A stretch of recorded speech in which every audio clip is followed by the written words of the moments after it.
Still makes me emotional now, man, speaking about it. But we were sitting in the Red Rooster restaurant. She's like, "How are you?" And I just broke down. Like, I literally broke down, and I cried into my chicken. Like, I was like head in hands, bro. Red Rooster on a Friday night going.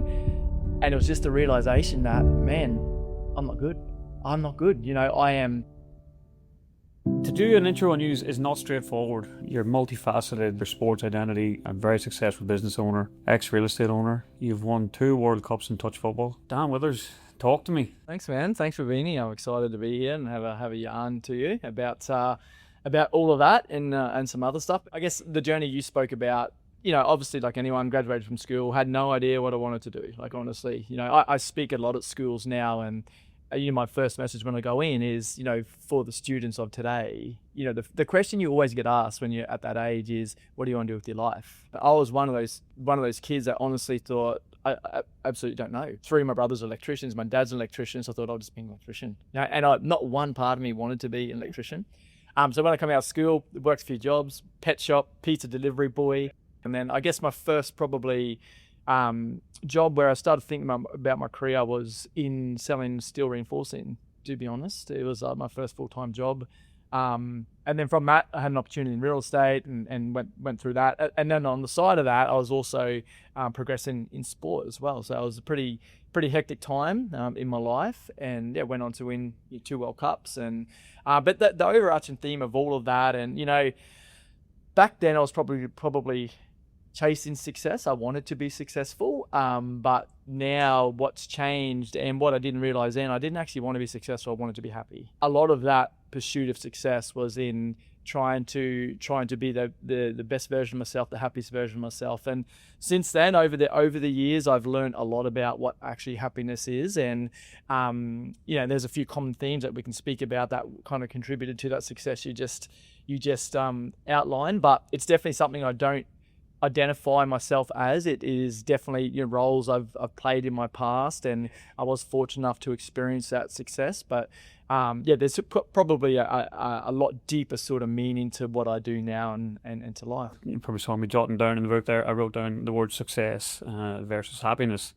So with that part of your earlier, and I think this is something that a lot of people resonate with, is this theory of destination happiness. When I reach this point, I'll be happy. Or when you're trying to break into the touch football scene or get that secure job, yep, when I get there, I'll be happy. 100%. Elaborate on that a bit for me, like success, what it means to somebody, or what do you make success mean? Yeah. And then sort of elaborate on in terms of what is destination happiness rather than true success. Yeah, well, I think success is seasonal too. Like, success is defined by the individual. You know, what your definition of success is, where you are in your life, might be different to mine, different to the next person. But in my experience, if I was to define success in one word or 2 words, let's say 2 words, it'd be happiness and fulfillment. And that's what it is. And, you know, we, as human beings, we're out in this world doing the one thing we want to be is happy. That's it. You know, like we work our butts off because we want money. We believe money creates freedom, and freedom creates what? It creates happiness. Every single thing we do, it leads back to happy. So in my view, success is happy. So as basic as that sounds, there's a lot of complexity that sort of underrides that. But my view of success is happiness. We just want to be happy. You know, if someone's happy, they don't need or desire, you know, anything more. Your metric of success, like everyone's metric at some point, has shifted too. Like, yep, if I look at the Dan Withers now versus the Dan Withers who was, you know, working in the pet shop back in the day, were you successful then, and are you successful now? Mate, I'll tell you this story. I was in everyone else's eyes successful. You know, I was, like I said, 2-time world champion, you know, top of my game of sport. I had progressed my career, opened my own business at a pretty early age. And it was a standalone business. Like, so how old were you back then? Like, I was 29 when I opened Hopenology. So I started real estate in 2006, I think it was, end of 2006. And then I opened my own business 4 years later. And it went really good. Like, you know, it was us and Ray White, you know, we were sort of like market leaders in our field. And we sort of did that in 12 months with a team of 3 people initially. So, you know, I was having some success in business, yeah, representing my country, flying to Sydney all the time. You know, I started coaching and helping people. And then there was one Friday night, my partner at the time, we went, we're having a dinner, we'll go to Red Rooster, and we were, it still makes me emotional now, man, speaking about it, but we were sitting in the Red Rooster restaurant. She's like, how are you? And I just broke down. Like, I literally broke down, and I cried into my chicken. Like, I was like head in hands, bro, Red Rooster on a Friday night going, and it was just the realization that, man, I'm not good. I am so busy running, trying to keep my head above water that, yeah, cool. My sporting career was going well. I was building wealth. My work career was going well. My relationships were broken. Our relationship was broken, and all of the other parts, it wasn't fun. None of it was fun. So it just wasn't balanced, and it was that I remember going home that night thinking, man, I got to do something. And I just remember going to bed and waking up the next day and like, I've got to shift something. And for me, that was probably the pin drop moment in my life where this isn't success I'm pursuing. Like, this is actually pain. And it's the other side of success that people don't see. I was pretty broken. So it sort of led me on a different journey. Success isn't all like, success is defined by you, but not by someone else. So you got to write and be clear on what your definition of success is. But if I could take you back to that moment in the Red Rooster drive-through, what was it just that question of how are you, and like that this is the sort of the straw that broke the camel's back, and it was all this stuff just leading up to like that breaking point, I guess, the pivot. I want to touch on that for a moment, because I think, when you were talking about that, I'm actually getting a little bit I can think of my own life when there's been these moments that have happened to me. But I think it's important to explore that moment in that time, just then and go, like, if you look back then at what you were doing, trying to build a business and do everything, how much of that was to try and prove other people wrong or prove something to yourself? You know what? That's a good question. And that's always been a real motivating thing for me, especially in sport. It really has been I had a lot of disbelievers. I still remember this one game. I was a 16-year-old kid and I was playing A grade in Rockhampton, and he rolled it to me. And I'm like, sir, that's a penalty. Sir, that's a penalty, blah, blah, blah, blah. And the coach on the side was like, not my problem, you can't effing catch, blah, blah, blah. And I said something back to him. Then the whole side, I was rucking up, and he's like, Withers can't play. Withers can't play. I'm like, man, bro, you're 60 years old, I'm 16. And then the team got on board. Withers can't play. Anyway, I remember being at Christmas Day that year following, and I remember going, I don't want to train today. And there's a voice coming into my head like, Withers can't play. And I put my boots on, and I used to run this 3.4 kilometer lap of our block. And this was Christmas Day before lunch. Man, it was hot and on bitumen. And I remember taking off, and this thing just fueled me. Like, I remember there was a 60 kilometer an hour sign, and it was 800 meters from home, and I was busted. And I just remember these voices come into my head. Withers can't play, mate. I'd run a PB that day, and then I realized at that time that a lot of that was to prove people wrong. A lot of it was, I'll show you. Like, I'll literally show you, The gym was the same. When I started the gym, I remember someone who I had a really close relationship in my life said, it will be a fun thing to do, but you'll never make a career out of it. And I remember setting up, I was only talking to Court the other day. She's like, can you remember that night? Like, it was 12 o'clock and you and I were there, and her dad come down and bought some brushes and we're painting like on our logos on the floor. The timber floors. Yeah. We had to get up at 4 o'clock the next morning to start coaching again. I'm like, I can't remember. I think I blocked it out. She's like, no, and that in those moments was born out of proving people wrong. Like it really was. And I think that's one of, like, for me, like it's very powerful. Yeah. But it's also incredibly dangerous. So the power of that is obviously it's taking you to levels that other people weren't willing to go to. Yeah. And I think that's something I want to touch on too, about your mental strength and I don't know, again, whether this was in relation to proving people wrong or just proving something to yourself, but I can remember numerous times in your career where you played through fucking horrific injuries. Yeah. And how much about that was proving something to yourself? I suppose this touches on that internal external reference. Yeah. So if you could touch on that, maybe firstly explain to me what your understanding of internal reference versus external reference is, and then if that's a fair enough question, what was going on in your life at that time, I suppose, and even now, like how much of that plays a role in your business mindset, not even in the sport, but like that internal external reference. I think a simple way to sum that up, internal versus external, is you and them. You know what I mean? So internal reference is for you. Like what is it that you not necessarily even prove to yourself, but what is your inner dialogue? How do you represent reality through your body and your mind? Who are you doing this for? Are you doing it on behalf of your own happiness? And externally referencing is, are you doing it to be seen? Is there something, and from being seen, that it always comes back to your internal reference, because from being seen, there's some somatic hole that you're trying to fulfill in being seen. By being seen, it brings joy to me, and there's that happiness piece again that I'm pursuing. So it is, and I think the beautiful thing as a human is we balance, we float between two of them. But one of the biggest, I guess, realizations for me was that if I'm constantly trying to pursue this external validation, it leads to pain.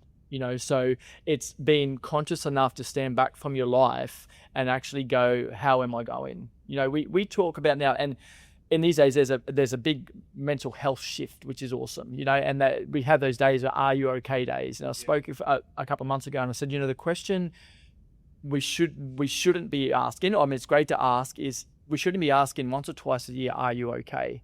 What we should be asking every single day when you look in the mirror is, am I okay?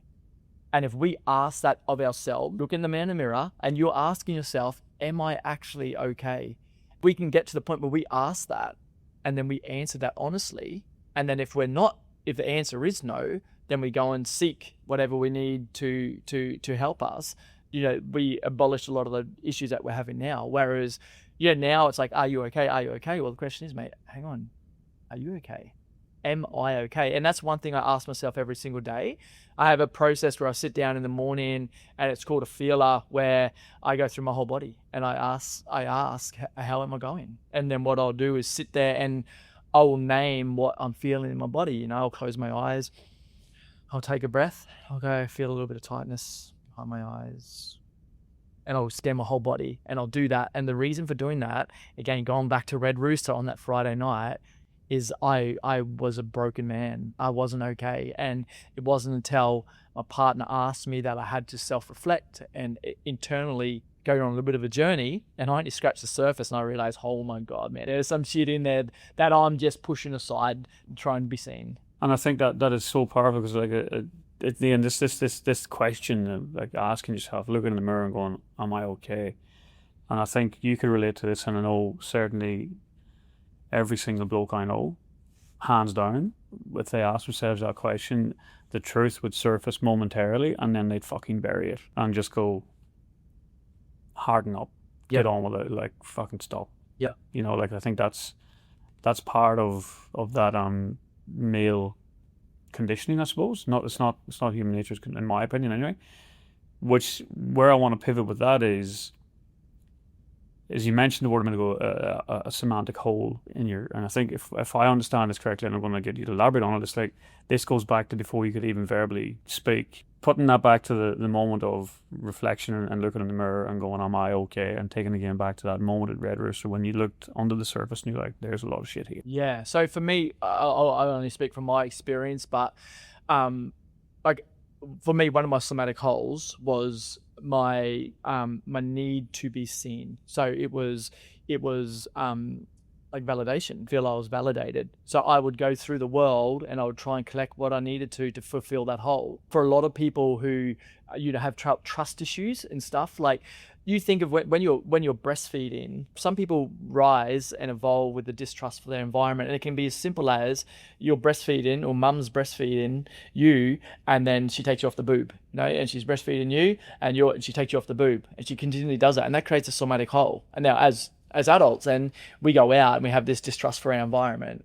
because that environment in that moment didn't provide us with what we were actually looking for. What we needed. Exactly. So we need to go back in as humans, and it is like, we get woo woo here, but it's incredibly powerful, you know. So for me, it was about being seen, you know. So I was out in the world. Success for me was about trying to fulfill the somatic hole I had in there, you know, that come through childhood. Like I'm one of 6 people.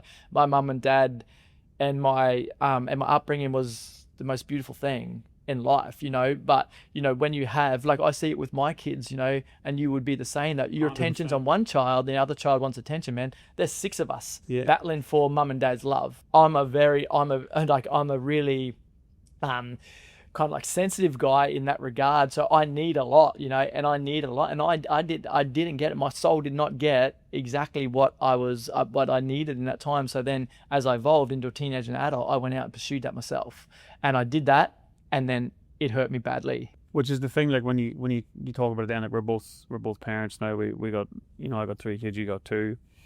And that thing about fighting for attention, I think that's one thing that, you know, over the years when we've been talking, you know, it's one of the things that I've realized about myself was I was fighting for that attention. Sure. And then, you know, you get emotional thinking about it now. Like, you know, you look down and look at your own kids, like the eldest gets that sort of disconnect, you know, if Tommy's up hugging me or Hamish is hugging me, then he's fucking feeling he's left out, so he's got to jump in. Right. And it's like, if you're not aware of that, like that can, I don't know how to describe that to you, but when you are aware of it, it can completely guilt trip the shit out of you. Yeah. Because you know you're not being present and you're not giving them what they need. Isn't it crazy? Like, an example of that, a real life example, was when we transitioned from 1 to 2 children. You know, like our firstborn child, literally they get everything from mum and dad, you know. Center of the world. 100%. When we transitioned to our, and we are so in contact with our kids, like Court and I, we are so in contact with them. You know, we still co-sleep. They sleep in our bed. The roughest night's sleep ever. There's feet and stuff everywhere. That's how connected to our children we are. You know, because in our belief, children, all they want is connect. Yeah. You know, at some point, our eldest boy now, he's 7, and you can see him starting to go and move away from us. And they do at about 8 years old. Hey, about 12 months, he'll never want to sleep with us again. They're like, we don't want to go put our 3-year-old in a bed and have him lay there and miss mum and dad. Like, that breaks my heart. So for us, like, no, come in. And then when you're ready to transition in your evolution, you'll move away from us. But when we transition from 1 child to 2, it was so hard for our eldest kid because he was used to everything. So he was the most beautiful kid, and then, man, I swear he just turned into the devil.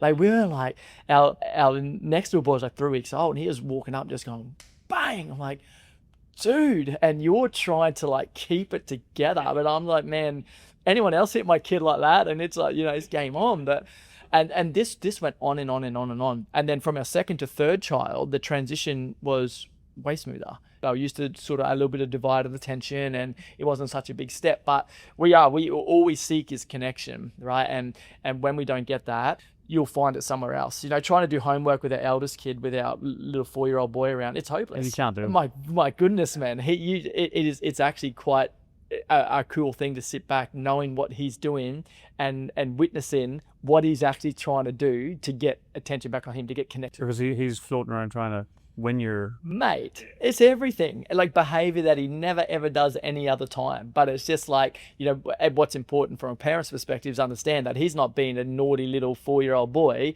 He's just saying, Dad, love me. Dad, I need you right now. Dad, stay connected to me. Dad, I'm scared when you're not around. You know, so when you see it from that perspective, it just changed the whole way that you parent. I think there's a shift there. Like if I look at that part of you now, and go back to, you know, the early Dan, you know, in the early days of you know, finding love and all that, and having this next step into, you know, being a dad and a partner. Like, there's such a huge shift there from being, you know, a one of 6 people competing for attention to being like this dad that you are today, and that so many of us look up to and appreciate the man you've evolved into. Apart from the Red Rooster thing, there must have been some door that opened or a shift that happened. Like this work that you talk about, and it's daily and it doesn't stop. Take me back to what opened the door for you, because like I said, you opened this door for me, but I want to go back now to where that door actually opened Yeah. for you. I was driving along, it was either Burska or Dean Street in Rockhampton, and there was a house, and out the front there's a sign that said meditation. So this is going back, I don't know, 15 or 16 years. I didn't know what meditation was. I don't know why it even appealed to me. But then I went to where I was going, I come back and I stopped at the front of the house and I took a photo, and I rang this person. I said, meditation, what is it? So this lady answered the call and she explained to me what meditation was. I was like, oh man, that's a bit full on, you know. So what was meditation? What did she say to you on the phone? I can't exactly remember the words she said, but I just remember that it was just like close your eyes and go on an inward journey. And I was not, from a maturity perspective, wasn't ready for it there. I never went there. I always said I'll book in. But that was the first time I guess I reflected and went, hey, there's some sort of work to be done here in this system, right? And then I was in real estate, working at Harcourts, and I sold a house to a lady who mentioned at some point she was a life coach. I'm like, oh, a life coach. I guess the word coach probably resonated with me. I was, coaching teams myself. I was being coached by people. I knew the influence of a coach, and I guess I've got a really logical mind, and my mind, sort of said to me that, hey, if I want to be a good football player, I aligned to a football coach. If I wanted to start tennis, I'd need a tennis coach. If I want to be good at life, I need a life coach. Yep. 6 or 8 months period of time went on, I rang her. I said, hey, long time no chat. It's Dan here. I sold you this house a little while ago. I remember you saying to me that you were a life coach. She's like, yeah, I am. Are you still practicing? Yeah, cool. Can I meet with you? So if you're enjoying this and you've liked what you've heard so far, it would mean the absolute world to me if you would like the channel, subscribe to the channel. It takes 2 minutes, and what that will do is allow me to continue to grow this channel and make sure that we're talking to the people that you actually want to hear from. Like, subscribe. It would mean the world to me. Can you take me through what this is? So we went to a cafe, and she sat down. She's like, so Dan, who are you? It was the first question. Didn't said good day, literally sat in the seat and said, so Dan, who are you? I said, oh, I'm Dan and I'm in real estate. And she's like, no, yeah, but stop all that. I know that already. Who are you? And I went, I don't know. She's like, that's life coaching. It's discovering who you are. It's discovering what your drivers are. Yeah. And I said, sign me up. So I signed up there, and that was the first thing. So I signed up on a program with her, and I probably worked with her for 12 months straight. And that was kind of like the first step into it. And it just opened me up to, I had a lot of and I couldn't label it at the time, but a lot of anxiety though. So my dad's side of the family, there's a history of anxiety. And I didn't know what this feeling was. It wasn't really spoken about then. Like we're talking 2006, 2007, right? I would feel out of breath. And it got so bad that the only relief for me from breathlessness was when I played touch. So I remember going to touch going, I'm excited to escape this feeling. I remember my girlfriend at the time, she had this old combi van we used to drive around in. I remember driving along going, am I having like a heart issue? My breath was so shallow and so short.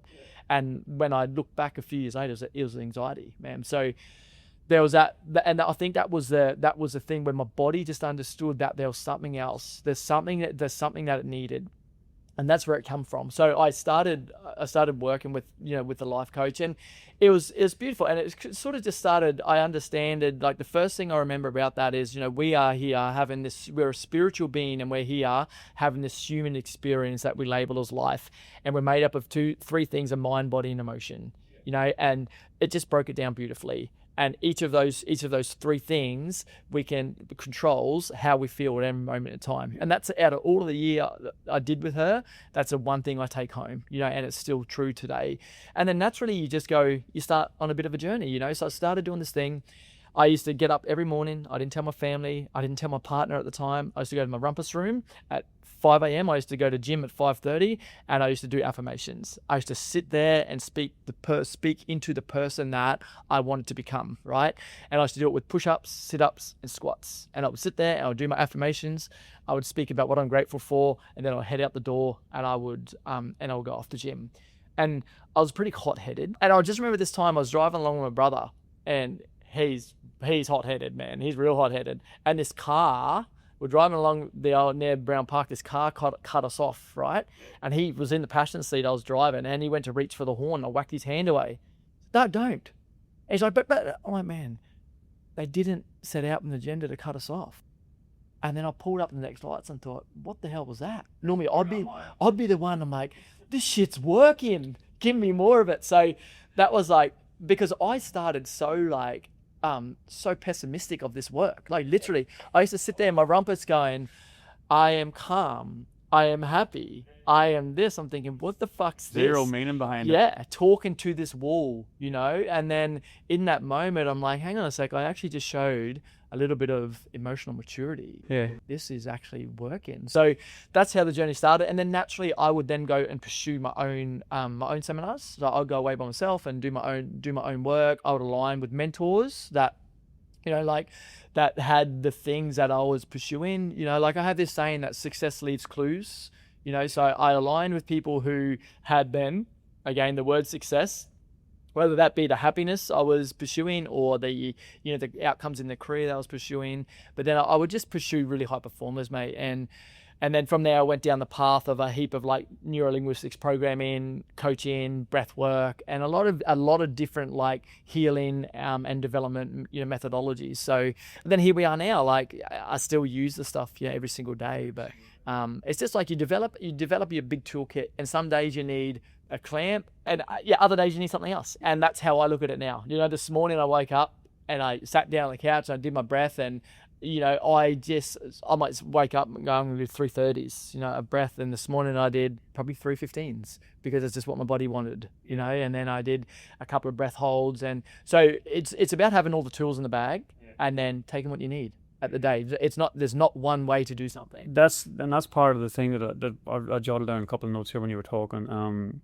The word meditation, when you saw that sign, I can recall speaking to you at the gym one morning. We just trained, and this is around the time Hamish was born. Sure. The lot going on in my life. And I remember you saying this word about meditation, and saying things like this confusion around, because to me meditation was on the monks. Yeah. I don't know if you know this, Dan, I'm not actually a monk, so meditation's probably not going to work for me. Yeah. There's a resistance to it straight away. There is. I remember sitting in the gym, and you said just find a space, and I went to the furthest corner. It's a big gym. Yeah. And I went to the furthest corner because I didn't want anyone behind me. I didn't want anyone looking at me. It was like so self-concerned about how I appeared. Yeah. If I recall this correctly in my head, it was like, okay, I'm just going to get you to jot down your thoughts. Sure. And then don't worry about what it looks like. Don't try and write it neatly. Just dump it on the page. And we did this for like 2 or 3 minutes. Yeah. And then the whole ethos was to try and look at where your thought patterns were. Whether you're operating from imagination or memory. Correct. Yeah. So this is where I'm coming back to the whole question I'm trying to get at here. Is this resistance to meditation, but then looking at where anxiety comes from? Because I think when I look at that piece of paper that I've still got in my folder, I know that a lot of my stuff that I was in my thought train of that, okay, what are you thinking about now? It was all future based. Sure. So is that something that we can talk on about where anxiety actually comes from? Well, anxiety is accessing the future through your mind. Yeah, so it's using your imagination to create something that hasn't actually happened yet. Depression a lot of the time will come from memory. So it's past, it's using your memory. And like we say, there's 3 moments in time. There's future, there's past, and then there's now. We've got no ability to live anything but now. We can live into the future through our imagination. We can access the past through our memory. We can live now. This is called the concrete moment, and now it's gone. I was having a conversation with my 7-year-old boy the other day on the way home from school. It's like, so Dad, the present moment. I'm like, yeah, talk to me. He's like, so is this the present moment? Yeah. He's like, Dad, is it gone now? I'm like, well, it's here again, isn't it? But I said, the moment you asked me about a little while back, that's now the past. That's so powerful, because like I think back to me at 7, and I'm sure you can relate to this. Like, Jesus, there's no way I had capacity for that. Yeah. Oh, he's amazing, man. Like to mum and dad, like he plays up, and he's a 7-year-old boy, but I hear him say things like in group settings, and he'll talk to me about a group setting around his friends, and I'm just like, whoa, I'm blown away with just his depth. We all have the ability to run anxiety. Every human being does. We have the ability to run every emotion. So in our wiring, it's there. So I understand that in his unfolding, there's going to be that portion of it, which is absolutely fine. But then my role as his dad is to ensure that he has an understanding of what it actually is. And that's the biggest thing with anxiety is understanding. It's hard when you're in it, but all of this stuff isn't real. It's just not real right now. It's not actually physically happening to you right now. You are stuck in a thinking loop forward of this present moment. So it's not real. It's absolutely imaginary. And with your comment before about meditation and the resistance to it and the ego, that is the ego, but that's just the ego protecting itself from the shit it doesn't want to see or feel. That's all it is. Oh, yeah. It's not scared of meditation. It's scared of the pain that it's going to feel. And that's the ego's job as it goes through life, is to protect. It's a protection mechanism, and it's also a pleasure-seeking mechanism. It will move through life and it will seek pleasure and try and avoid that's the whole thing the ego does, right? And it's seeing that part of yourself to say, well, I'm actually not my thoughts. I'm not any of that stuff. The ego sits in your head. Your body's the excavator, and the ego's just the little dude or lady pulling the sticks. You know what I mean? And if you've got a ego that's causing issues, well, go and fucking find a new one. Go get a different operator. Take your operator away to some more training so it has a better understanding of the machine and the outcomes that it wants the machine to get or pursue. So, and that's personal development 101. Is looking at the ego, because we all have, anyone in the Western world is egoic. There's like I say, we're a dualistic human being. We have who we're actually born as and who we believe we are based on the structures of our ego. And when we talk about ego, it's not the inflated opinion of oneself. It's your character. It's all of the things you picked up in your childhood that at some point you married to be your truth. First 8 years of your life, you were told. So 0 to 9 years. Like, basically, you don't really do too much. You sort of lay around, you poo yourself, you drink a bit of milk, you cry when you want stuff. And then at about probably a little bit earlier, six months, your identity starts to form. Like, you're told, oh, you're a cute girl, cute boy, you're this, you're that. So then at 9 months of age, up to about 4 years, you go through a journey of social conditioning. So it's told, that's where you're told who you are and how to be in the world. Charlie, when we walk into this supermarket, I want you to behave. I want you to be quiet. I don't want you to touch anything. I want you to do this because that's what good boys do, right? So you're told how to be. You're told, Charlie, you're a boy. You're a clever boy. You're a naughty boy. You're a mischievous boy. You're this boy. You're that boy. You're that. So that happens from 0 to about 9 months to 4 years of age. At 4 years of age, we enter a second block of conditioning called institutional conditioning, where we enter structures, and we enter systems, and then we're labeled, aren't we? We're like, okay, you're intellectual, you're not intellectual, you belong to this group of friends and not to that group of friends. At about 8 years of age, the roof on our head is screwed shut, and then we marry that to be our truth. So here we are as fully grown adults running immature structures that we learn as children. And to test that, I say to people, if you're walking through Stockland and someone comes up to you and says, oh, I hate your pants, shit pants, you actually respond to them. You want to punch them the same way as you want to punch them in the playground when you're 7 years old. Whereas now you're trying to be an adult about it. Yeah. So you're like, you still carry the same emotion because it's an immature program that's running, so that same program that was running as a 6-year-old boy or girl is now running as a fully fledged adult.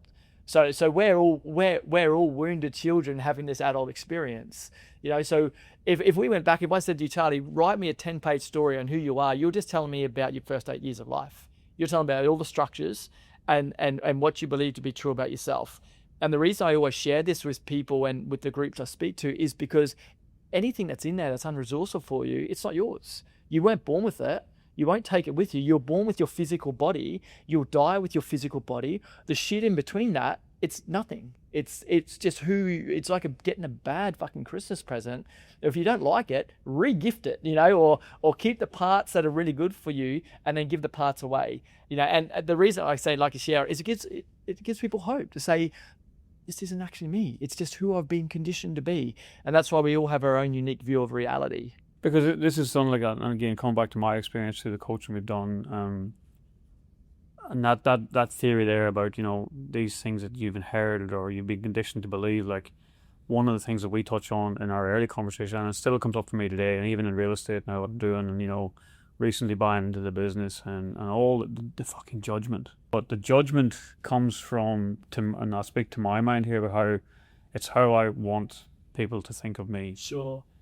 Now, the judgment, the work that we did in the early days, and I want to talk about that because it's something about this ability to remove that attachment. You don't actually feel judgment. Like, what you feel is the shame attached to the judgment.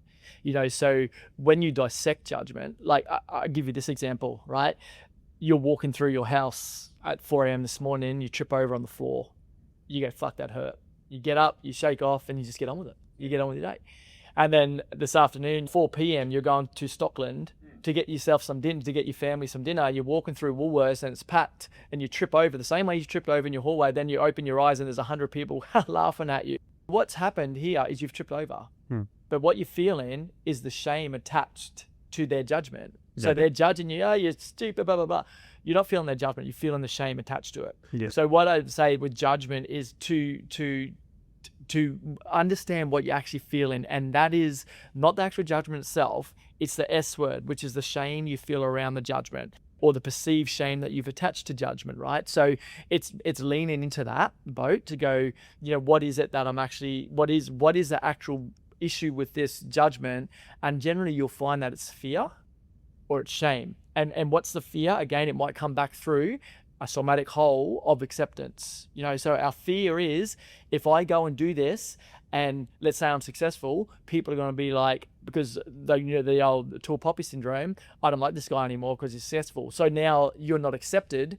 So that hurts the somatic hole. So you don't go do it because of that. Clear on what it actually is you're feeling around the judgment itself. And it's not actually judgment, it's a shame, it's fear, and normally it's fear of not being accepted, which is a deep somatic hole. We are, as human beings, we love to be accepted, we love communities and stuff like that.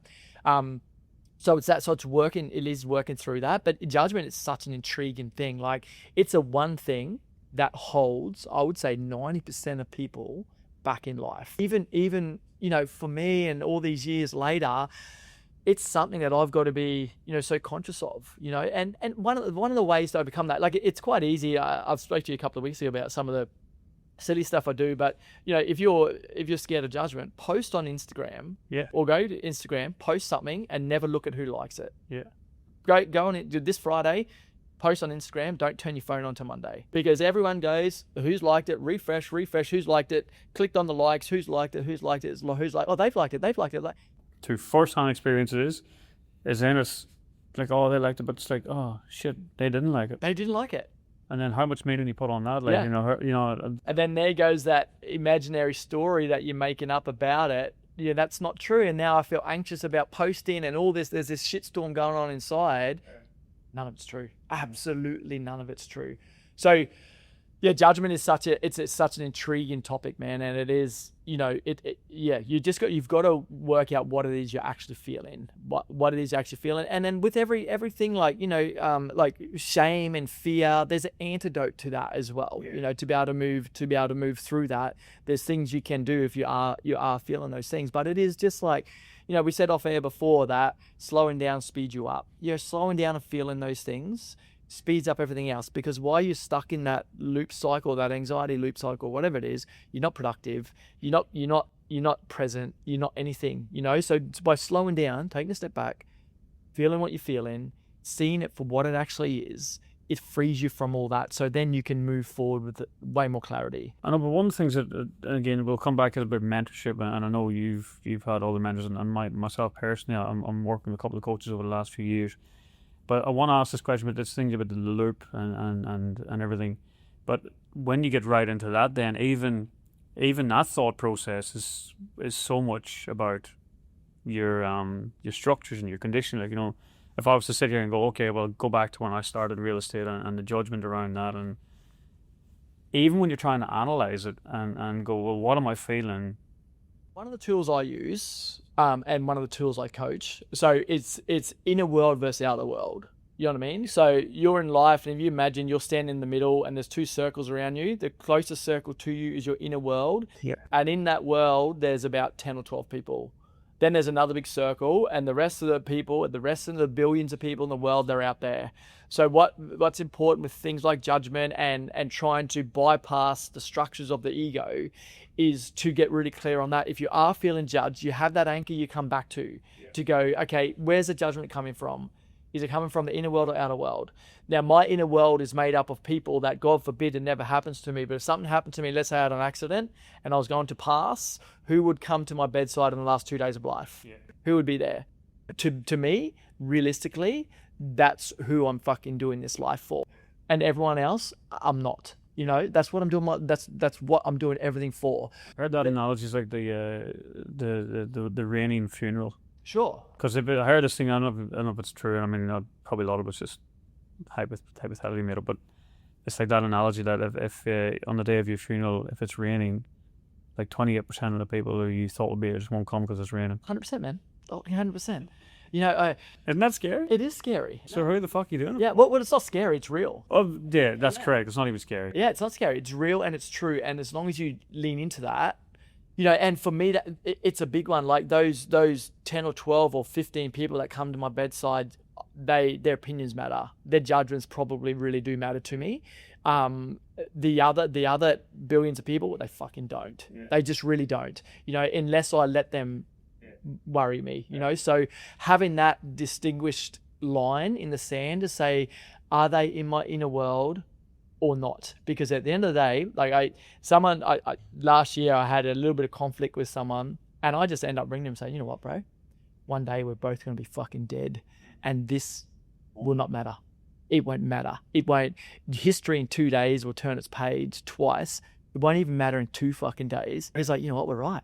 I'm like, brother, you are carrying on over something that holds no significance, okay? I'm not going to stand here any longer and use any more energy on it.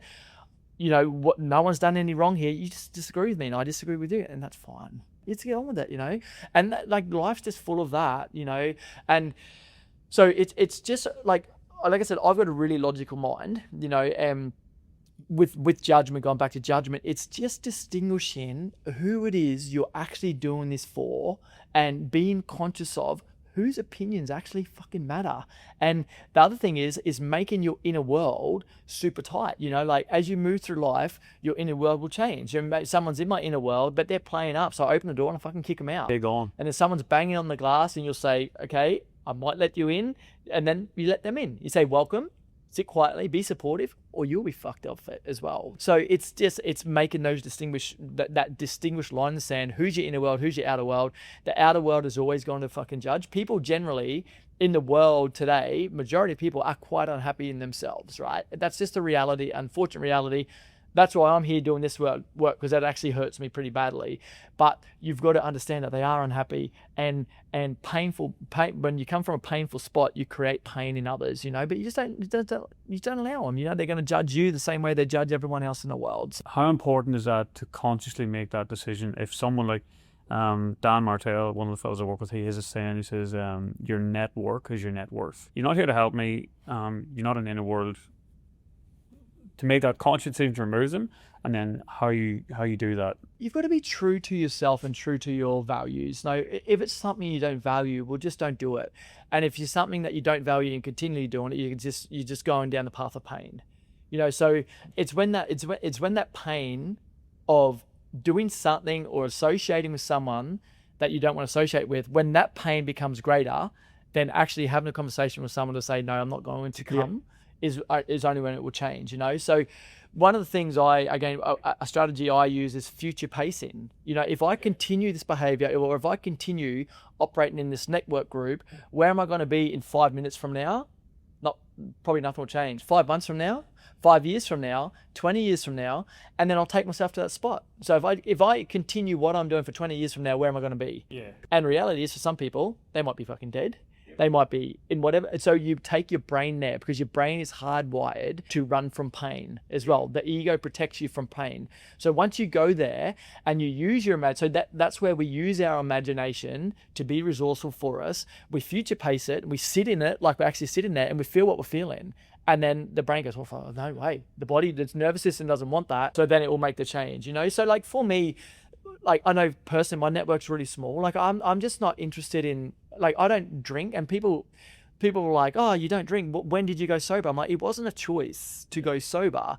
It's just I don't find joy in it. Like I literally, I don't find joy in it. And when I say I don't drink, I might go to dinner with Court and have a wine or a beer if I feel like it. But I've got no desire to be on a Saturday night, standing around drinking beers, and it just, that desire has just completely left my life. So it's not a conscious thing to say, I don't want to drink, or I need to clean up my health, I'm not going to drink. It was never that for me. I drank until I didn't want to drink anymore. You know what I mean? I did that. So my network's really tight because I understand that a lot of people aren't on the same path, and that's absolutely fine. We're all like, what I love about humans is like, and one of the exercises I do is I walk along, and when I'm in public and I look at the person, but I actually look at the person. I'm like, you know what, you're just here doing your best, like I am. And it allows you to actually see them for the human being they are, you know, not for the human doing that they believe they are, the human being. I walk along and you look at them. One of the most awkward exercises I ever did, I went to this conference one day. It wasn't a conference, it was like a seminar. I walked in, said, g'day, find someone, walk over to them. There was these 2 rows of chairs and you were knee to knee. And we had to touch knees, and you would just look into each other's eyes. I'd stay there for 5 minutes and just look into each other's eyes. It's uncomfortable for about a minute.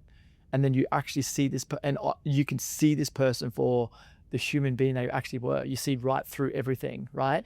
So one of the things I do is when I'm out in public, I did it at soccer training yesterday. I was walking Harley into soccer training, and I was just looking, you know, there's a lot of Maroons jerseys yesterday, you know, and I was looking at the person and not looking at the Maroon jersey, but just looking at them going, you know what, you're out here doing your best like I am, and so are you, and we might have different ways of doing it, you know, and that's absolutely beautiful. That's the beautiful part of life, is we do different things, you know, that's what makes life interesting, but we're all here doing our best, you know, in our own way. And one of the things I'm so a big on, or a massive belief around, is the need to invest in external coaching, or sure, like you said earlier, you know, like your first life coach came off the back of a sign on Dean Street or Berwick Street. Yep.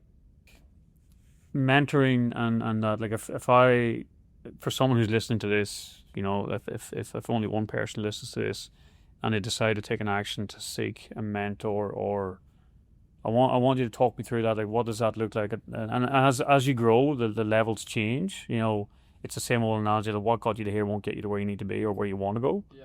What's the earliest sort of methodology in terms of like, how do I find someone, or, you know, what avenue should I even look at? Seek someone that has what we're pursuing. You know, we are full of Instagram, if that's the example now. You know, I was laughing the other day. There's not a week that goes by that I don't get 2 or 3 emails from some website guru or some Instagram social media guru on growing our pages. You go to the profile and they got 4 fucking followers. It's like, okay, that person isn't walking the walk. They don't have what we're pursuing, you know. And it's so true in this world today. Like, everyone's an expert. You know, ChatGPT has fucked the world for that, haven't they? Oh, 100%. But it's aligning to someone who has a part of what you're pursuing, you know, and being really clear on that. Like, yeah, there's so many things, like, again, going back to the definition of success, you know, for me, it isn't flashy, and it's not flashing around cash and all that sort of stuff. I like, it's actually cringy. That's cringy to me, because there's something there that is they're trying to, it's a part of fulfillment, and I know the pain that comes with that. So for me, it's find someone that resonates with you, and start there. And then as you, like, it's like anything, like, you know, you do your first year apprenticeship, and you're not as skilled in your first year as you are in your second year, but the most important part of that is you start your first year apprenticeship, and this is the start as well. Understand that you start your pursuit, and where you are today is going to be different to where you are in a year, you know, and in the third year and the fourth year, and off you go. So it's just finding someone who has something that just lands for you, and then from there you'll kind of like carve your own path. You really will carve your own path. Like, as I started that journey, even with you, like going and then trying to find another avenue, it was like someone made a recommendation of a podcast. Yeah. One of my really, really good mates, he said, "Oh, you should listen to this podcast. You should you know, just get around this episode and listen to this podcast." And I was like, when I look back now, man, it was just even the tone of his voice, the frequency, the energy, whatever it was, Yeah. there was something there. Yeah. And I can remember I had a call with him, like a one-on-one call, and then it was like this case of, okay, this is the single biggest investment Yeah. of my life. Yeah. And I remember going upstairs and talking to my wife about it. And again, this is just showing you the level of the growth. I mean, I think it was like 6,000 Australian. Yeah. You know, which again, it's come back to your money story and everything else, but it was a lot. Like, and Kate was like, I don't know, like, you know, we don't exactly have $6,000 laying around to just throw at these. Yeah. You know, what's the benefit, like, in her mind? Like, and she'll openly say this. In her mind at that point, she was like, well, what's the return? Sure. What's the fucking return? Yeah, yeah. What's $6,000? What are you going to get back out of this? And I couldn't answer that. And in the end, stubborn head of me, I went downstairs, I jumped onto internet banking, and I sold shares at a loss. Yeah. I remember hitting the sell button. Yeah. I didn't have a lot of shares, and I sold them at a loss. So stupid, like, when you look back, I'm like, you really idiot, you should have done that. But it was like my Neanderthal brain at that point was, well, I'm going to make this happen. Yeah. And I don't need Kate's approval because I'm selling my shares. It's not our money. So I sold the shares, bought the course, and it was a 14-week program. And that has been... Yeah. That investment has 50x. Yeah, it's cool. Yeah. Isn't that cool? Like, and I think we all have that story. I mean, and you have that point. Anyone who's has pursued something that they're really passionate about, has that point in their life where it's just like, how am I going to do this? Yeah. And you just find a way. You just make it happen. Yeah, 100%. Going back to Ology, like, funny story, man, when we launched that. So I finished it. I was working for Hardships Real Estate. You were an agent under their brand. Yeah, so I worked for them for years, and then I had Jacinta and Megan, so we worked in a 3-person team. I was kind of like the vendor, the lister. Jacinta did the buyer stuff, and Megan was the vendor manager. Oh, she's great, man. She's so good. So anyway, we were working at Harcourts, and I was about to play World Cup in 2011, and I finished. I was at crossroads with real estate. I was like, you know what? It was really hard for me because it was sort of like I would work all week, you know the hours. And back then it was a different market. It was a very different market. I'm not say it was a harder market. It's just different market, you know. Like I was thinking about it the other day. I was thinking about this yesterday. There was 1 month I put 17 houses on the contract, had 9 fall over. Bruh, like, this thing was, I remember being in the Harcourts office and people would only sell maybe 2 houses a month if they're lucky, and waiting for the unconditional letter to come through would be like a lottery. They are sitting on this thing and they'd be like, you'd hear the office like, woo, just erupt, you know. I was fortunate enough that we were strong listers, so we always had quite good months, but that's the sort of market we were in, right? And it was a lot of work. Oh, yeah. Like, you're thinking, we were managing stocks, like we're managing 30 vendors at a time, generally, like 20 to 30 vendors plus sometimes, because there just wasn't the buyers around. No. So you had to have the high stock, you know, which is a lot of work, you know, and we used to pride ourselves on making sure we service people really well, you know. And back then it was very much around vendor management and having them see the actual market value of their property, which their opinion was always about 8% higher than what the market was prepared to pay. Just bridging that gap. So it was a lot of energy, man. So I would do that all week, and then I'd generally jump on a plane on like a Friday night, fly to Sydney especially in the lead up to World Cups and stuff like that. I'd be there really often.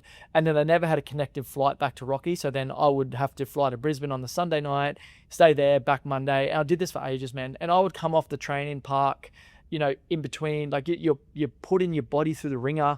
I'd come off in lunch break, you know, the boys would be sitting around chilling. I'd be on the phone, man, making these calls, doing callbacks. Yeah. Sorry, buy callbacks. And it was a lot. I was burning. I was absolutely burning. So I got to the point in 2011, I'm like, I don't know if I'll do this anymore. And I actually went for an interview at Channel 7 as a sales rep. Oh, really? I'm like, yeah, I'll do it. And it was literally the money. I was just like, I was earning really quite well in real estate. The Channel 7 salary was like 1/6 of what I was earning. I'm like, I don't think I can do it. Like we had some investment stuff. I'm like, I don't think I can do it. So I went, you know what, I'm not going to do it. I stayed in real estate a little bit longer. And then part of the burnout was as well, I just felt like I was really creative, and I couldn't express that in the company I was with at the moment. Like I put together my own TV ad and did all that sort of thing. And that was like extracting teeth. You know, I'm out there, their brand was on the TV and had this TV ad, and back then no one did that. And it was just hard. So I'm like, you know what? I'm stopping. So I stopped and I went overseas. So I went overseas. We played over in Scotland. I went overseas for a couple of months. And when I was overseas, I was unemployed. I was like, no, I don't know what I'm going to do when I come back. Maybe that Channel 7 job sounds good. And then I thought when I was overseas, I was communicating sort of with Megs. I'm like, I'm starting my own real estate. Megan she had left because I had left. She'd gone to work at another real estate. Jacinta was still there. So I come back and said, you know what? I'm starting my own brand. I'd love to have you guys, no pressure. They're like, we're coming. So they come. So we started putting this thing together. And then I remember this day, man, and my partner at the time rang me. She was on a work trip in Mackay, and she rang me. She's like, Dan, I'm going to dinner. But I'm at dinner. I've just gone up to order dinner. I'm just getting a chicken palmy because I know we're strapped for cash at the moment because we just invested all this stuff in. She's like, it's $26. Can you transfer some money? I'm like, we've got none. Like, Holy. We've got nothing. She's like, what do you mean? I'm like, bank accounts are empty. I'm like, could you borrow some money off one of your colleagues? I had this big coin jar in my top cupboard full of coins. I went to the bank, man, and cashed this piggy bank in, and it was like $300 something.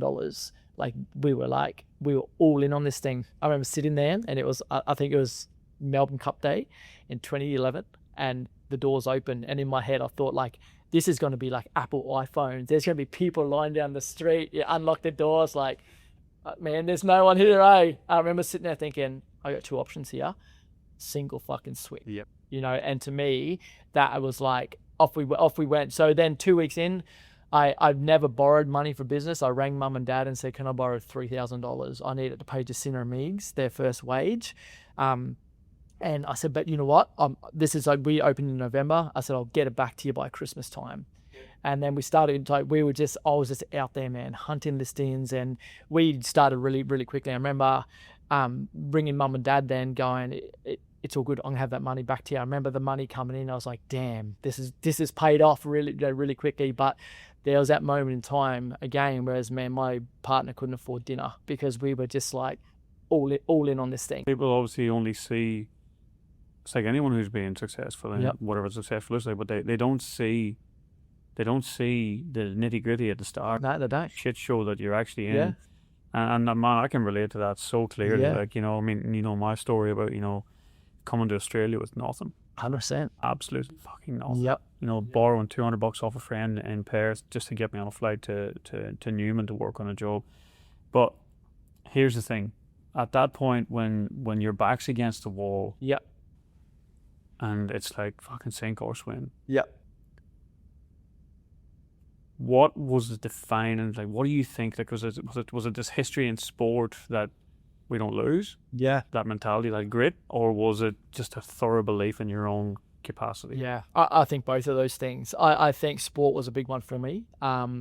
You know, I treat business like sport. Yeah. The same structures. Like if you go back to the ology days, we had a program called the Corporate Athlete. Yeah. And it was literally that. I used to treat our team and our meetings like a sports meeting. Yeah. You know, and it's and when you look at success, like everything has a structure around it. Yeah. The structure for me in business, sport, life, it doesn't change too much at all. But to answer your question, there was two things. There was a point that I performed highly before, and I just have an unwavering belief in my ability. You know, I really do. I believe that I'll always find a way. You know, I feel I'm very creative. It took me a long time to see that. Like I graduated from school thinking I was dumb, straight C student, told I talk too much, told this, told that. It wasn't until I started doing my own work that I realized beneath all this bullshit I was told is this incredible creativity that just wasn't nurtured in the system, right? And we could go off the deep end, like we could talk for days. We share very similar beliefs around the whole school system. But the thing about your, and I know this is to me too, the infinite belief in my own infinite potential. Yeah. It can be dangerous too. It can have that, you know, you're like that blindsided by, you're just so unwavering in your own beliefs. Yeah. that sometimes you need someone to give you that reality check. Yeah, and I think it is that balance, because it can be unhealthy. Like the other thing I think, Charlie, that really helped me in those moments is I know I have a good work ethic, and one of the things I used to speak about, which I wouldn't speak about now, that, even if when we're opening the gym, if you open a gym across the road, I would believe that I could outwork you, and I know that's a big part of success. I believe I could just stay here and outwork you to get the outcome that we're pursuing. So there's a lot of different things that sort of went into that, but it was an unwavering belief in my ability and my creativity and my work ethic and all those things, which now when I go into schools and speak and do those sorts of things, they're the things I want to leave them with. I only spoke to, again, we're driving home from soccer practice yesterday, and one of the things we're trying to work on with our little boy, he's very skillful, but he's very sensitive and standoffish. So he doesn't want to make tackles because he might hurt someone, So I spoke to him about that, and I said, Darren, one of the things I love most about you is how hard you work. I never put it down to outcome based. It's never outcome based. Put it down to traits of character. And in this world, there's a few character traits that if you have, you're just going to be successful. You're defined to be successful, And it was the same transition into the gym, man. Like people would go, man, you've started this gym, it's just gone like that. The profit and loss in the first year? What the profit and loss was? $40,000. I made $40,000 and First year, and we had a few hundred members. $40,000 because every cent I invested back in, And people are like, oh man, you must be killing it. Like, brother, you've got no idea. But I was prepared to do that, and I knew that, and that's just a part of my character. And you know what the truth is about it? It wasn't until about 4 years in, I looked at the profit and loss, and I went back and thought, what did we actually make in that first year, 2015? I'm like, damn, no wonder things were tight, like 40 grand. Literally, you're working 52 weeks a year, 6 days a week for less than $1,000 a week. This is $40,000. We had sold the real estate business, thankfully. I'd gone through a divorce at that point as well, so that was hard. Like there was a lot going on. The fact that you were hardcore, it's just coming back to the real estate, because obviously I'm quite keen on that part of it. Hardcore's Ology, when you look back at Ology and you built it from the three of you starting it out. Yeah. I think Jobby came on board as your graphics guy eventually, or maybe he was there from the start in the background doing the branding, whatever. Like, how many team members did you have at the top then, and sort of rent roll and all that sort of, like, what sort of numbers were we looking at? We had what did we end up with? There would have been 7 or 8 selling agents, which was a pretty big team back then. Yep, in that market.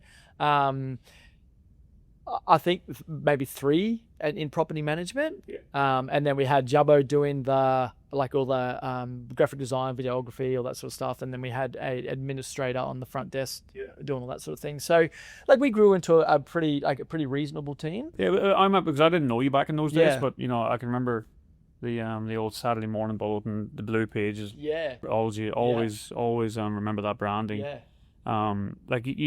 You were punching in those days. Like you were. Yeah, we were doing really well. Like considering the market, it was tough, man. And that was the thing back then, is your skill set had to be good. Like it really had to be good. And that hasn't been tested the last few years here. And for me in real estate, when I started in real estate, I would go around. Like I got in real estate, went to Lowe's, bought a suit 3 times too big for me. Like I've seen the photographs. Oh, brother, it was bad, And then after about a month, I relaxed, and I'm a sweater too, so I'm sitting there in summer in this suit. Yeah. I'm hearing you. And then I just settled into my own sort of rhythm. But I used to go to listing presentations, man, and lose. Go in there, and that people would say to me, "I love your enthusiasm, I love your energy, I can see, but where's the results?" Basically. So I got dirty. I went, fuck this. I'm going to create a skill set so big, so good. So when I'm up against these people, there's no doubt. So I created my own listing presentation, and I used to walk in there. And I used to do the listing presentation, and then I'd leave a little bomb under the seat. And I'd say to them, so Mr. and Mrs. Bender, are you inviting more agents in? And I say, we're thinking about it. I'm like, I 100% recommend you do. I'm like, and when you do, sit them down in that chair and get them to demonstrate to you the process that's going to see you net the outcome that you want, which is the highest possible price in the shortest time on market. Let me know how you go. I'll give you a call tomorrow. They just invite them in. And I used to show my confidence. So sit them there. My skill set's better than them. I want them to come in, and I don't want you to choose them on the fact that they've sold properties. I want you to choose them on their skill set because I know mine's better. And then I'd ring them and say, how'd they go? They say, Dan, come list my property. So I used to get up every morning then. I'd do a presentation at your house. Come up every morning. I'd buy a morning newspaper the next day, the commitment letter. I'd go back to my buy database. I'd match your property. Next morning when they woke up, I'd go out at 5 a.m. When they woke up, on their front porch or whatever, would be a newspaper, a thank you card, a commitment letter to say, I'm committed to the process. I've matched our database. We have 7 groups of buyers, which I've contacted. Is tomorrow at 4:30 okay to bring them through? They would just be like, damn. And they'd get a newspaper and they'd be like, come to my house. That's how we build a business, and then from there we'd have I'd drive away from that list and presentation. Within half an hour there, Megan would be there with a box of chocolates and a thank you card at the door saying, thank you very much for entrusting us to sell your property. That's how we build a business, because we had no other way. I didn't have track sales, but I had a work ethic. I had a skill set which I developed. So I used to sit in the boardroom at the Harcourts and just for hours and hours, man, and days, make sure I was bang on with the system presentation. And that's how we built it. To touch on that, then, the market we're in the last couple of years, and me personally, I'm old enough to realize it and wise enough to realize that it's not going to stay. Sure. I'm already starting to shift. I see some of the younger people in the industry, even within our own office, and again in our competitors, whatever you want to call them. And I feel that they don't have a capacity to understand what the market can be like. Yeah.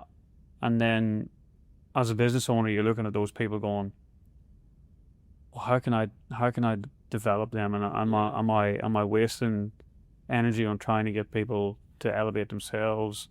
Like, what advice would you give to me in a changing market, trying to bring people along for the journey who, do you know what I'm saying there? You can't, really. You can't. Like, you can provide the coaching. Their character is going to be tested when it gets hard, and naturally there's going to be a high attrition rate. People are going to go back to the trades they come from and did that sort of thing. And I saw that in my early days in real estate. As I come in, the GFC was just setting in beautifully, so I was coming in, everyone else was fucking out the door. Brother, I just bought a real estate business at the top of the fucking market. Yeah. But you know what, man? Like, it doesn't shift, brother, because like the thing with your team and with you is to create a skill set. Because what doesn't shift is, let's say there's, I don't know how many people in real estate in Rockham, let's say 100, there's a lot, right? As the market decreases, there'll be 50. Yeah. So the slice of the pie just becomes bigger, the pie doesn't shift. It's just, you got to find the same size slice. And you guys have a big slice now, but it literally comes down to skill set. And it's not, there was people in the market then who would list a lot of homes. Like, anyone can list a home, but not everyone can align it to market value. But we're already seeing a lot of properties go to market, and you look at it with the competition. You pitch for the business, and people come to me all the time, so I lost that to X, Y, or Z. And you keep an eye on it, right? Yeah. And, there's one example the other day, within 6 days, had $100,000 price alignment. Yeah. Because they list the seller of the property hears this figure, and they go, yeah, that's cool, I'll get 1.1 for it. And then straight away it's at 990. Like within 6 days. So that's definitely happening. But then coming back to that skill set, and Jacinda's probably one of the best in the business at it. Like, and I think that's probably a testament to the skill set you learn on you. As you said, it's price aligning. It is your seller really, really quickly. Yep. And even that tactic, that used to be tactic back in the day. And I still remember what I used to say to people, Mr. and Mrs. Owner, you're going to have people in here and come in and appraise your property 100,000 more than what they can actually get for it. I'll tell you what the problem is, that in the first 15 days on the market, every buyer's going to touch your property in some way, shape or form. They're going to make a decision based on one thing, price. And whether that price makes logical sense for them or not. And there's a fair chance they won't come back and revisit it. If you miss the mark in the first 30 days, you are costing yourself thousands of dollars on the back end. The way we're going to do this is price it logically. Instead of having one buyer compete for your property, we're going to have 12 buyers compete for your property. And from that, I'm going to use my negotiation skill set to go through them and extract every single cent from the marketplace. So I just used to talk openly to them, about that, and leave bombs in chairs for people to sit on. Yeah. Like, literally leave them there. So when they sit down, you go and blow up. You know what I mean? I was a prick. But I'm like, I was like, man, this is my skill set. This is what I do. And I know we've got a very high skill set with this. And for me to compete, I had to be able to demonstrate that. And I used to do it live at dining room tables. I loved that part of the job. It was fantastic. I know, and we've touched on this a couple of times outside of this forum, but like, I think you've got so much to give to real estate. Just in terms of your. So the question I'm asking, I suppose, is there ever an avenue where you'd come back in, even as a coaching? Like, did you ever toy with those ideas? Probably 18 months ago, I put together a real estate package to do real estate coaching. And I was only looking at it last week. And what it was, like when I look at it and go, the market has changed. The one thing that hasn't changed though is the ability to create a skill set. And that's all it is. So to answer your question, yes. And the reason I stopped is I just probably didn't have time, but it was going to be to come back in to offices and say, like, this is exactly what I did. This is literally the blueprint that we built, took our business from 0 market share to competing with Ray White in 12 months. This is what I did at dining room tables, So one of the things we used to do at Ology is I did not let them into people's lounge rooms until the listing agent could sit opposite me and present the listing presentation to me. So it was literally, they would sit there and they would present it to me and be like, not at standard yet. Let's try again next week. And you know what it did? It made them go off and train. If I just let them out there, they make a mockery of my brand.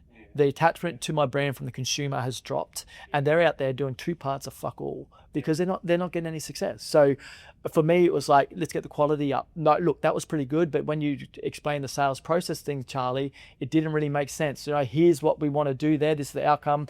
They had a listing presentation on their iPad. Every single slide had something that went with it, and then they started winning properties as well. So, and the other thing is as well, like with that. And going back to the list and presentation side of things, it makes a price alignment and the vendor management so easy because you're doing it all then and there. You started from the start. And you're opening up their floodgates. I used to go into houses, man, we used to go to the market at the price we felt the market would get. And we're in a declining market. Like, we're going backwards here. I just sent a report the other day from one of our French Rule snapshots, and it was like 3 months snapshot, and the market gone back by 1.4%. Like this is like you're dropping 4 or 5% a year here. Like you do math on a 500 grand property, like it's pretty significant. So we're going in there, and then I would literally walk in and take my badge off, put it on the table, and go, I'm going to take my badge off right now, and I'm going to speak to you, not from a real estate agent's perspective, but from everything I need to know, everything I know from the market and from personal perspective. Do you know what's funny? I've actually used that exact tactic. Yeah. Without even realizing it, I actually do this, and I go, people ask me my opinion. I said, I want to cover this up. I'm going to give you my opinion, and I don't want this to come across as a Ray White, whatever. Fuck, I'm just going to spit it like I see it. And if you like that, great. If you don't, well, I'm telling you how I feel. Yeah. I love my job. This is a part of my job I don't like. It's a news that I don't want to give, but I must give. What you do with it, I'll support you 100%. It shows empathy straight away. And then I used to say to them, this isn't my opinion, this is the market's opinion. You can see based on the buyer feedback that the market's saying between 440 and 460. At the moment, Mr. and Mrs. Owner, we're at 495. History says that if we can sit within 3% of this price guide, you'll be off the market in 30 days. What you do from here, I'm going to support you 100%. But my job's to deliver this information. Your job's to make the decision. But then I walk away. They would know then, and then it shifts the potential point of blame to Charlie's not still, Dan's not selling my house. To we know if we're going to sell that we're going to sit within 3% of the market value. So I would still bring them. There was 4 points that we used to work on, and we used to give them a blank bit of thing that went on their fridge. There's price, presentation, marketing, sales process. And I used to say, Charlie, sales process is right. We're 4 sales the way to go. Your marketing's been great. We've had this many people touch the property. Every time I go there, your presentation's good. There's one thing hinging at the moment, it's price. So I want you to get a pen. Have you got a pen? Good. Tick sales process, marketing, and presentation, put a cross in price. Charlie, until we turn that cross to a tick, unfortunately, your house is going to sit on the market. I'll ring them every single week. Charlie, you ready to rub that cross out yet? They were like, oh, damn, we just want to give it 7 more days next week. Ready to rub that cross out? Okay, good. Ticket, sold. So again, I would tie it back to the process every single time. And then it would take the blame point off me. They knew that they were going to sell. It was up to them to make the decision, not up to me to pull a rabbit out of the hat. One of the things you said to me over the years is when they're getting no offers, they blame the agent. Yeah. When they're getting shit offers, they blame the market. Yeah, 100%. In this shifting market, and again, I don't know how much is shifting. I think a lot of the noise at the minute is just about the budget and all this. Of crap. course it is. It's just noise. Yeah. So, like, if you got a property that say 6 months ago you throw the doors open and there's 15 investors trying to buy it and it's multi-offer and it goes 100 grand above list price, you look like a superstar. But now the real trick is extracting offers from people who aren't willing to make an offer at any point. Yeah. And this is sort of getting a bit into that, like, from your coaching perspective, what's the dialogue? If I'm an investor and I bought 3 properties, last year, and now I'm just stonewalling, you going, look, mate, I'm just sitting on my hand. Like that, going back to that, like extracting offers, like super, super important, and it'll become more important in at the moment, and the market that we've seen over the last few years is they just come pretty naturally, you know what I mean? Like, but at some point it's like extracting teeth, so my dialogue for that was also like, Charlie, you come through 32 Smith Street, early this morning at 10 a.m. I'm just ringing you to see what you thought of it. Oh, I like this, like that, like that. Charlie, question, if you had to buy it today, what price would you put on the contract? Oh, geez, Dan, it was listed at 340, too high. Probably 295. Okay. Were you willing to write that on the contract today? Yeah, I guess, mate. If I could get it for that, do it. Okay, cool. I'm gonna send you a contract now, and then that's how we get it started. I'd take a contract, say, Mr. Mrs. Owner, I have a contract here. It's going to be below your expectations. It's a contract. So they were happy with everything, blah, blah, blah. Their price is $295. But then they're going, what the fuck is this? Yes. Yeah, I can see your disappointment. Mr. and Mrs. Owner, what I want you to do from now is think about what price you'd sell your property at today. Because I'm going to go back to the buyer. I can guarantee you one thing. The next price I come to you will be the highest price the buyer is prepared to pay. Then I'd go back to the buyer and say, look, as we thought, it was, $295 is under their expectation of $340. What's the highest price you're prepared to pay today? They'll go back to the owner and ask them what their price was and see if the gap. Sometimes the gap was there. They're like, look, okay, we'll go to 310. The owner might say, we'd sell at 305 because they used to drop a lot. Then you got a contract. Yeah. So you go in there and you know that this thing's going to sell already because you've done your work with the buyer and seller. And then you would present it knowing, it's okay. But yeah, it was a tough market. But the other thing, mate, to answer your question about investors sitting on their hands, like, we're in a housing crisis. There's more people moving to Australia than there is houses being built.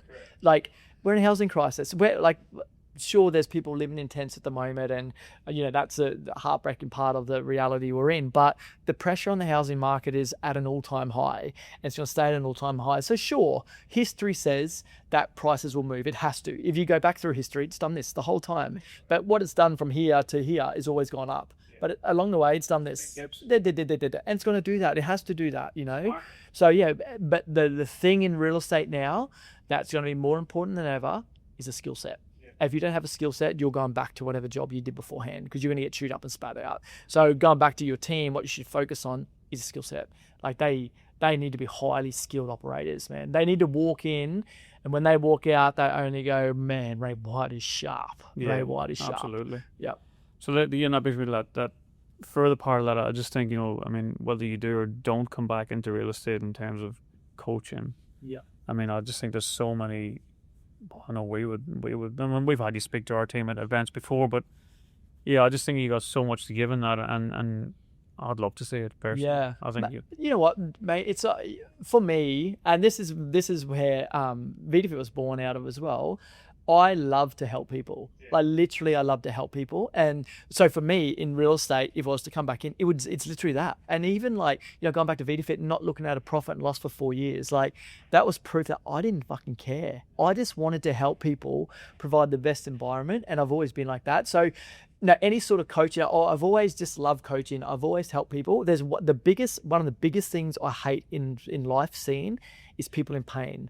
And particularly people in pain when it's something that is so controllable. So for me these days, it's health, because I see people in pain with their health. I'm like, this is so simple. Like, I had a conversation with Court the other day. We're talking about someone that's relatively close to us. I'm like, Court, you know what the heartbreaking thing in all this is? I could help this person fix this in 12 weeks. 12 weeks, I could transform their whole fucking life with them if they just give themselves the permission to. So like, my heart just wants to help. So in terms of the real estate coaching, I would never say never, because I started compiling this thing. It's called VAHA Holistic Coaching. I love to help. Like and I guess probably then, like 18 months ago, I was like, these guys no one needs help. No, they don't. But I mean, there was a free kick. I mean, and I'm not oblivious to that. It was definitely something that I'd benefit from that too.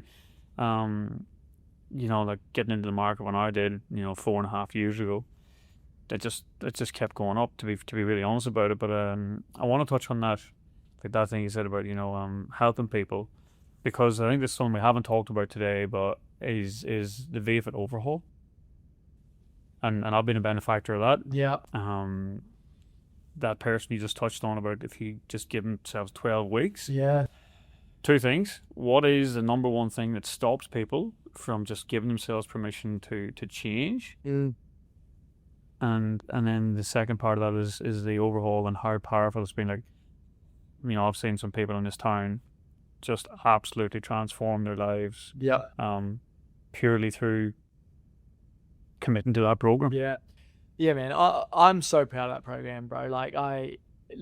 So again, that program again, and this is what people don't understand with it. Like, they see VidaFit now and it's a pretty big gym, but the thing I don't like about it is people see it as just like another gym business. Like, I am so passionate about it. Like, especially this time of year, you have people, it's the highest rate of cancellation. Still to this day, every cancellation, it gets cold. Yeah, cold, and just it does. This year we're just creatures of patterns, but it is cold and dark and what have you. But but every cancellation hurts me. Like the first one, I remember the first person who cancelled, and I was gutted. I take it so fucking personally. Like, that's how much I care about it. Like, and people just don't understand the level of care. It's not. I never did this to make money out of it ever. It's just a byproduct of the value. So VidaFit started at home in my rumpus room because I wanted to help a mate. Yeah. He was overweight. I used to do this, obviously didn't charge him, to bring him over. I bought some gym gear and I used to flog him up and down this hill, and we used to call it a heartbreak hill, and I had to stop. It was like 4:30 one morning. He's out the front of this like nice houses up in Frenchville.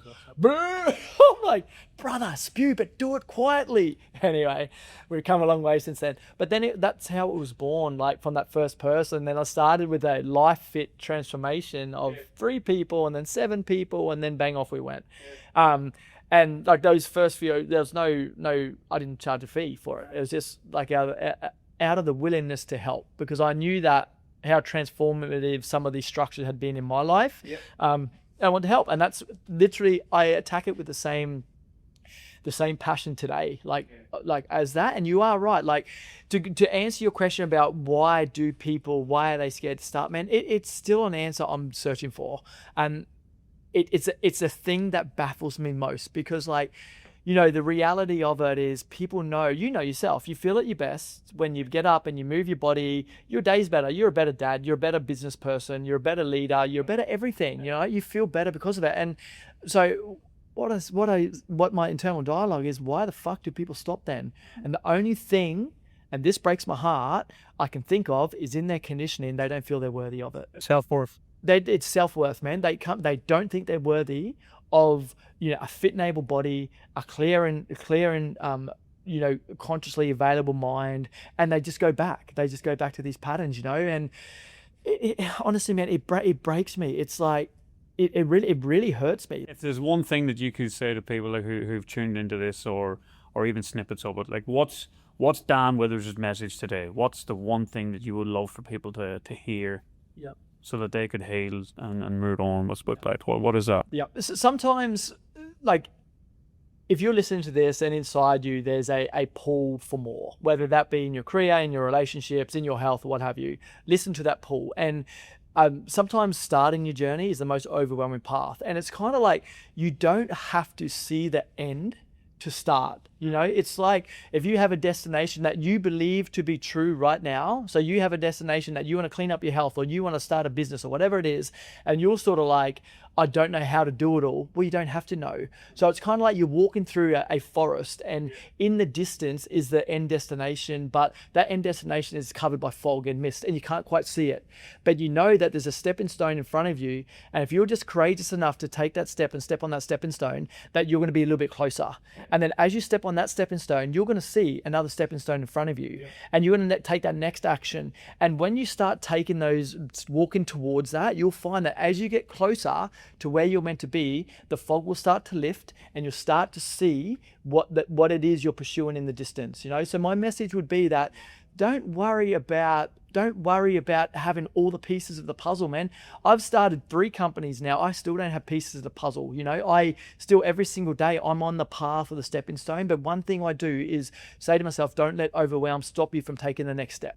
If you want to start a clothing brand and you don't know what to do right now, get on a website, go to Alibaba and get a prototype from China.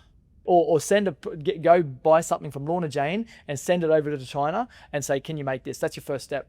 Or if you can't do that, say go buy a post bag to do that. You know what I mean? Tomorrow, go buy the garment. The next day, put the garment in the bag and send it. So you just got to stay on the path. Like I said, don't worry about trying to see the end goal and being really clear on your path. The path is never clear. And the truth about it is sometimes when you start walking that path, you step on the stepping stone, you go, hey, I kind of like this stepping stone to the left now, so I'm going to go left. But the only mistake you can make is not starting that journey. Step on the stepping stone, and at enough steps forward, the fog will clear and you'll see where you're heading. There's 2 things that resonate out of that for me. And this is what I hope that people can take out of this, is my coach Lisa, who I still work with, love her to bits. She says to me all the time, like, the clarity comes from taking action. Yeah. So many times in our lives, we're not actually sure what the destination, like you just said, we're not really sure what the destination looks like or where we're trying to get to. But Jesus Christ, you take the first step, and that's clarity. That's the first thing I'd like to hope people get out of this, is take action in some format. And the second thing that I think is really, really powerful, and I have to remind myself of this even now, we often look to where we're trying to get to. Yeah. But how often do we fucking stop and turn around and go, measure backwards? Look back to the forest. Look how far we've come. Yeah, 100%. And you're right. Like, a lot of people feel they need to be motivated to start. Motivation comes after the action, not before it. Like 100% it does. So just start, and by start you build motivation. It's like doing a workout at the gym, man. I rarely feel motivated to, but you go down because the missing motivation is laying on the gym floor. So I go down unmotivated. As I walk through the gym and do my workout, I pick up the motivation. I sit back in my seat and I'm motivated. So motivation comes after the action, not before. Yeah. Dan, I could sit and talk to you all day, mate. We've done this before, just in casual conversations. I want to try and get through this without getting emotional, mate. How much you mean to me. Sure. I'm definitely in a place in my life that I wouldn't be without you. Cool, man. I appreciate it. Gratitude, man. I just have such gratitude for you, for what you do for the community, the family man you are, the beautiful family you're raising. I think I remember at the gym not that long ago, I saw you there in the evening time with the kids in court running around, and I saw your little message going like, how much it fills me to see that. Sure. I just have such gratitude, Dan. And the second part is to sit here today and have this conversation with you. I just fucking love the fact you take the time, man. Cool, man. It means so much. I love it, mate. Thank you for having me on. It's been awesome. I'm Charlie. This is Talk to Me.